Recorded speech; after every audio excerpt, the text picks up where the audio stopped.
لا يمل الحاج هشام حجة من الجلوس لساعات في هذا المكان في انتظار مكالمة هاتفية.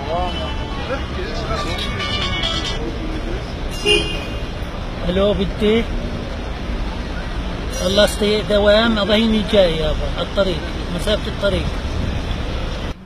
لتبدأ رحلة العودة.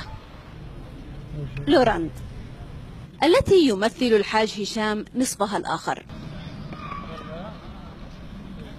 طالبة في السنة الثانية بكلية الحقوق في جامعة النجاح الوطنية بنابلس. ولدت هكذا لا تقوى على الحركة بسبب الإعاقة، فكان والدها الرفيق والمعين.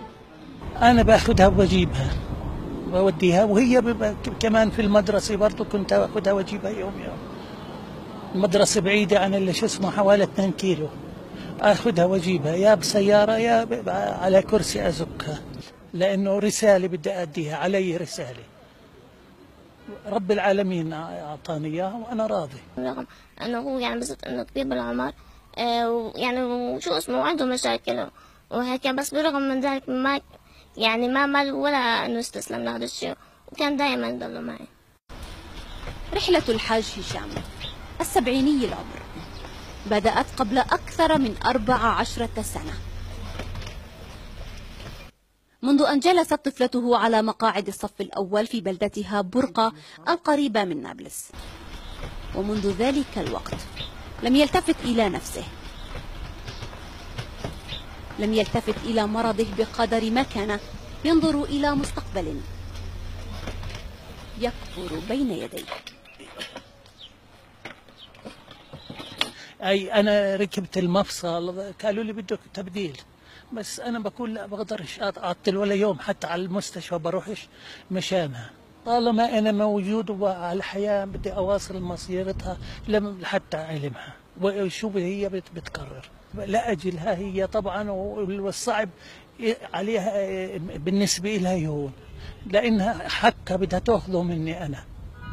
هذا اليوم المنى اللي بتمناه إني أشوفها متخرجة. ومثلما شكلت لوراند حياة كاملة لأبيها، فإن الأخير ضرب مثالا يستحق التأمل في أسرة عاشت يومها بيومها. محظوظة هي لوراند بهذا الأب الذي حباها الله إياه، الذي سخر حياته من أجل تحقيق أحلام تراودها منذ الصغر. 20 عاما يرافقها كظلها خلف مقاعد الدراسة وصولا لجامعتها، ليجسد هذا الأب مثالا ونموذجا للأب المثالي الفلسطيني الذي يضحي من أجل تطويع حلم لابنته كان مستحيلا لولا وفاؤه لرسالته السامية. من جامعة النجاح الوطنية، ريما العملة، تلفزيون فلسطين.